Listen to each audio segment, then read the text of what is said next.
Hey, welcome to another edition of Breaking Protocol from the Razzle Dazzle Show, our ongoing miniseries where we break down key updates and design questions straight from the development of Shade Protocol. These episodes are built around the game's community engagement series Devs Ask You, or DAUs, where Kendall and the team not only show us changing, but invite fans to shape the journey with them. Today we're looking at an enemy that isn't here to hurt your pride, it's here to hug you. Unfortunately, not the kind you want. This is the Hugger, a floating, stalking problem designed to test your defensive instincts, punish your panic, and reward your mastery of parrying, jumping, and timing. Be sure to follow us and Little Legendary on our socials and YouTube channel, and be sure to join the Shade Protocol Discord server to follow new DAUs, vote in polls, and share your voice directly with the dev team. Links to everything will be in the description down below, and with all that being said, it's Razzle Dazzle time! The Hugger exists for one major reason: to teach players how powerful defensive tools can be when used intentionally. The moment it swings forward, it becomes vulnerable and it becomes a parry or pogo opportunity. Time it right and you can punish it brutally, even launching Zura into position for an axe crush. Time it wrong and you're eating a robotic haymaker. On the main ground, it will also have variations like a rocket punch or slam attack, allowing players to learn how it behaves outside of its background tracking gimmick. The goal isn't to overwhelm players with complexity, but to create a micro challenge that rewards calm precision while offering multiple solutions depending on your preferred play style. Kendall, I am noticing a slight beginning trend with some of the enemies that are, I think, not necessarily part of the Xavier faction, and I think this is kind of going into why there are factions and how similar they are to each other. Can you tell us a bit more about the Hugger? Like, do you think this enemy should heavily encourage the parry mastery or remain flexible for players who prefer jump-based solutions? Like, why do these enemies like want to get all up on our faces? Why do they want to like catch our asses and stuff? Well, first of all, of course, they kind of want to kill us. I think that's like number one thing. But the main thing with all these enemies is that as we are building the roster of enemies, the cast of enemies, like I like to think about them, we want to make sure that you're not playing just another Metroidvania where you're just, every enemy is doing the exact same thing, but they're just pretty much different sprites of the same problem. And this is more of a design philosophy issue, if we're going to use that word kind of a little bit more generically. Whenever we look at Zura as a main character that has so many buttons, right? Zura has like a lot of things she could do. You cannot just solve every problem by providing an enemy that is kind of boring to deal with. The enemies have to get, I wouldn't necessarily say smarter, but they have to get more creative in order for Zura to be able to use her entire toolkit.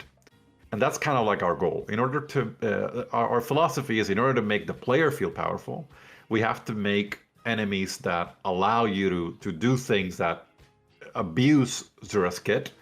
And the player has to get this feeling like, oh, look, I pulled that off. If we can build enemies that are constantly looking to put you in those positions, then we're doing a really good job. You're going to have a really good time. And the enemies that might feel a little bit more oppressive are going to constantly test you and teach you how to use the toolkit at your disposal in order to get around those things that might at the beginning look overly dangerous or not, I wouldn't necessarily say unfair, but they're clearly more powerful than an enemy that is just like shooting lemons at you, right? Right, yeah. So that's kind of like the goal with the Hugger. One of the things they do is they are able to get like, go in like the background, imagine it like that, like they're like a floating thing. And they're able to get into the background, so they will kind of stick behind Zura, like they're locked to Zura. And they will their arms will come on the side of Zura. And even if you jump, like they'll track you. They're just kind of following you around. And then at some point they'll stop, and then they will kind of try to, quote unquote, hug you, right? Like kind of slam you, both of their really big hands, trying to slam behind you.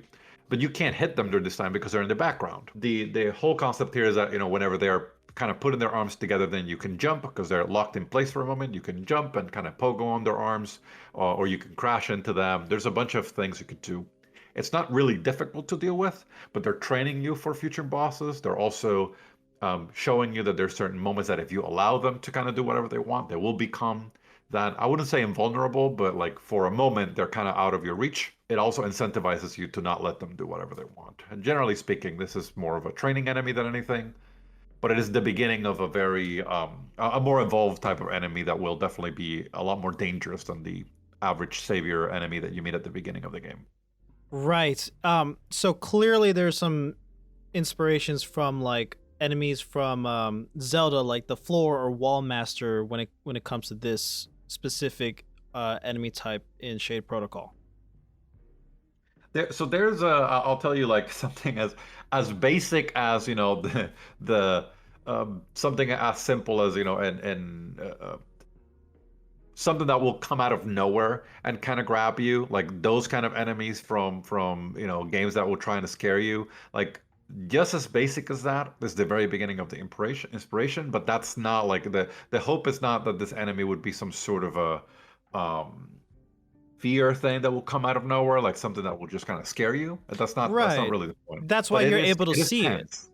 Yeah, but it's definitely tense because you're waiting for it to kind of choose to attack you, and during that time you got to be a little bit more thoughtful. It seems easy if you think about it. If the enemy just sees you, right, and then let's say you don't kill it quick enough, and then it goes into the background, so you could just sit there, wait, and then whenever they are about to, kind of give you that hug or kind of hug you, you could just jump, right? So it seems really easy.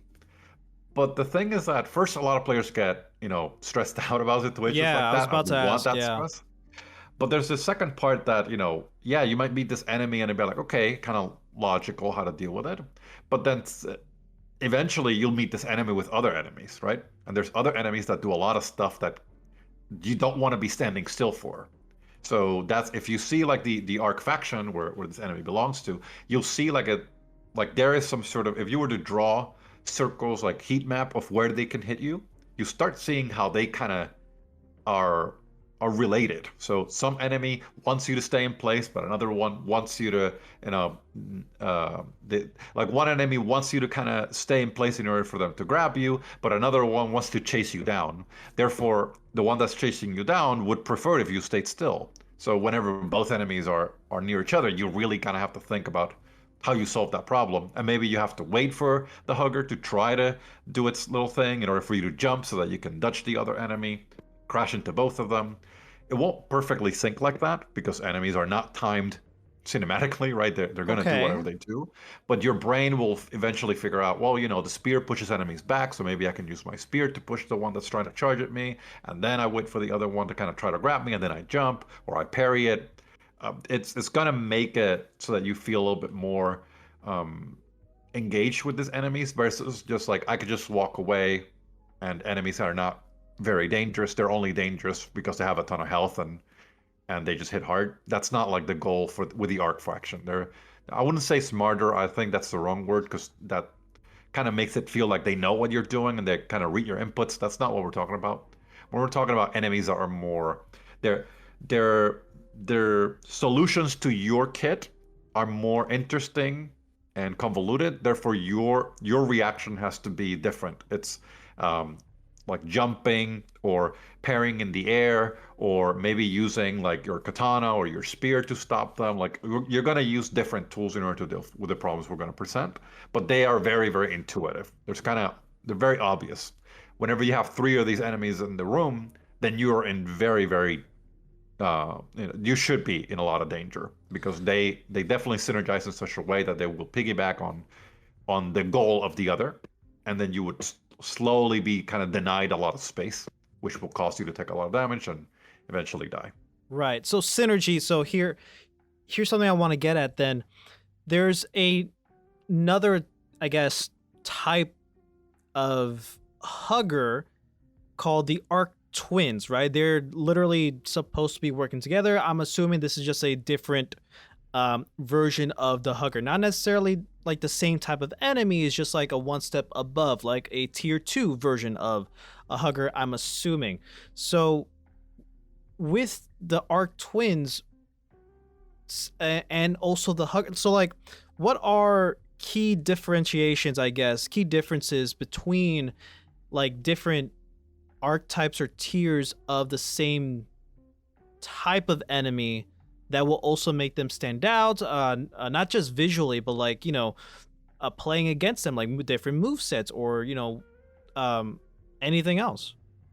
Definitely. So what happens with this one is a really big success story in terms of like this community synced development kind of vibe we have going on. So in short, for people that might not know, we have a Discord server where we very actively, hopefully whenever we're not building trailers, we are very actively putting information out to the community, and we do these things called DAUs, which are Dev Ask You forum questions. We just show a product and we say, here's like the Arc Hugger, here's like a bunch of different sprites for it, here's what it's supposed to do and its goal and how it'll play out, and here's some questions we have, and then there's a discussion about it. The community kind of gives us feedback on the sprite work, on the mechanics, on how oppressive the enemy should it be elite, and this and that. And we, of course, take all of that and kind of form our own conclusions based on it. But a lot of the time, I think we and our community are kind of very aligned. So in the Hugger situation, we presented this with a lot of versions of what it could look like. And there was one specific that it looks like more like a kind of like a feminine, very tall robot with like It's very popular with the Discord peoples. Yeah, very popular. Very popular. And it has like this huge arms, like just like mechanical huge arms, and it's like a very distinct shape. It's very difficult to look at another enemy just in the regular zeitgeist of video games to say that looks exactly like that. But it is definitely like a very interesting shape for sure. Very interesting shape. People liked it a lot. So that was one of the versions of the Huggers that we have. So out of that, I don't know if we had like 10 of them, I can't remember, but that one was incredibly popular. And then we said, well, it's too good in terms of it's too tall, it has a lot of detail, like I said, like that feminine shape, it's difficult to make that just for like an enemy that has this one kind of simple attack. So we said, wait, this thing needs to float. And the sprite work of the one that we had picked does not. Like she was in the ground, kind of like very, very thin feet, pokey feet in the floor. It was just very simple, like a very slender type with huge arms. So we said, it's not going to work if she had to fly. So we made a version of it in order for her to float. When we did, we ended up figuring out the two are very similar, right? Because one of them floats and one doesn't. But they're like materially different in their the one that floats has like more of an arch back and it's like kind of more looming, and the other one looks more regal and kind of like poised. So we said these are definitely two different characters. So why don't we just make them into twins, for example? And they're like mini bosses and they're definitely harder. So objectively, they're really not huggers. I know it took a long time to answer the question, but no, it's short, okay. Yeah, they are not huggers anymore, but they are based on that spreadsheet. So then we said, okay, we'll make one of them like really ground based. The arms are like ginormous. Like I think an arm is like twice the size of Sura in every way. Like thicker and longer than Sura.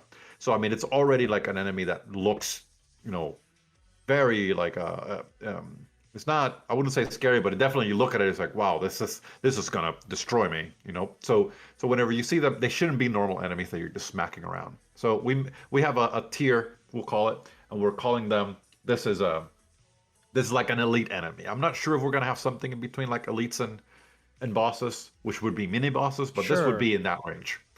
And the idea is like the other one is going to be the one that floats and does something similar to the hugger, the concept of the hugger, but it also like will, attack you from range and kind of try to grab you and throw you against walls. They are going to be together. But someone in our community had this idea that I really like. I'm not sure we're going to be able to do it. I don't remember who it was, but it was an idea, and I feel bad because I wish I could tell you, but it was someone that said something like, it'd be great if they chased you. Like they're in the area of Tema. Oh, yeah. Throughout the biome, right? Yeah, no, I remember that. Exactly. They're hunting you down. Very Emmy like from Metroid Dread. Something like that. So it's this feeling of like I don't know if you ever played this game. I didn't play it, but I've seen a lot of streams of it. Like the Clock Tower. It's this game where if I remember right, it's like a game where there's only one enemy. It's like Right. a Quasimodo kind of enemy that has like Sure. huge scissors, and he's hunting you down the entire time. And you're playing like a Resident Evil kind of game where there's only one enemy. If I remember correctly, because like I said, I didn't play it, but the idea could be that these characters are constantly chasing you from all over the place, and they just appear in different places, and at some point they're gonna catch you. When they catch you, you're gonna have like a mini boss fight. But I'm not sure if that's technically kind of more difficult in order for what we want to accomplish. Maybe set it for But like a does, specific area then. yeah, exactly. It just tells the story correctly. Like in Right. Lands of Tema, we're in this area of full of ice and snow, and they don't want you here. They really don't want you here. These are legacy robots. They're Maybe not replicas. They're different, so they definitely don't want you here, and they will do anything they can. maybe that can make you be not be here. part of like the mini boss fight is trying to avoid them. Like I don't know how the land of Tema is like. I don't know what the end goal is to finally get to that boss in that area, right? But let's say you start out, it's a snowy area, right? So you start out walking through the snowy forest or whatever. You eventually go into a bunker that the deeper you go, then you'll get to the boss and get like whatever item you get, whatever. Somewhere in the middle of that bunker, there's these Arc Twins, and they're like, hey man, we don't with you, Yeah, exactly. get the out of here. And you're like being chased throughout every other place that you've been at already. You have already gotten the new item for this area, maybe, I don't know, and you're trying to use that to get around them, and then they eventually catch up with you. Here's a big fight with them, and then you move on with like whatever else. I think that can be, this is just me hoping and wishing as a fan, integrating that into that concept of them chasing you through the area that you've already previously explored into the boss fight might be interesting. I don't know. It could be. I mean, so there's a bunch of versions that we could do here, which is just great to talk about, generally speaking, for design philosophies for things like this. Yeah. Like one setup could be something like, the X Hunters in Right. X4, if I remember right. I might be quoting the wrong one, but it's like this sense of there's certain areas that if you're there, the enemies will just show up, and certain story beats need to align in order for them to show up. That could be one thing. The other thing could be like, I know, like the Clockwork Dancers from Silk Song is like a fight that people just find incredibly, like they just really love this fight. As one of the most famous fights of the entire game. Very recent. It could also kind of have that energy that these are two enemies that are very well synced, and the fight is like a fight between you and both of them at the same time. There's a lot that we need to do, of course, to figure out which, but the whole point should be that you feel hunted. However we do that, is it like there, maybe the way it's like there's multiple places where you fight them, and instead of having three faces all at the same time, you fight them and then you escape, and then you fight them again and you escape. There's so many ways that we could do it, but the feeling should be you're not the one in control, right? They are hunting you down. They don't want you here. There is something they don't want you to see, and you have to die or not be here. So we will figure out a way to get that across, but the fact that people kind of already like the enemy is a big plus. The fact that there's like something like attractive about like the character sprite and whatnot, that it makes the character feels more regal and kind of poised. I think that that's something that we didn't expect people to really like, which means that we can have now types of enemies that are a little bit more different from the average enemy that it's just like this somber enemy that's just like looking into nowhere and just wants to kill you. If we can have characters with more personality, They feel alive. yeah, they feel a little bit more superior even. Like, she's like this very, very tall thing that is like looking at you like the Resident Evil lady, like, Yeah. I don't know her name. Lady that kind of that vibe. Dimitri? Something like that, Getting that feeling from even a normal, kind of mini boss or whatnot is something that I'm happy to realize that people are interested in. So hopefully we get to do more of that. This has been another episode of Breaking Protocol from the Razzle Dazzle Show. Want to help what Shade Protocol becomes? Join the Shade Protocol Discord server to follow new DAUs, vote in polls, and share your voice with the dev team directly. Go follow Shade Protocol on Kickstarter, and if you like this breakdown, check out our past spotlights and interviews with Kendall right here on the Razzle Dazzle Show. Remember, the future of Emeria is still being written.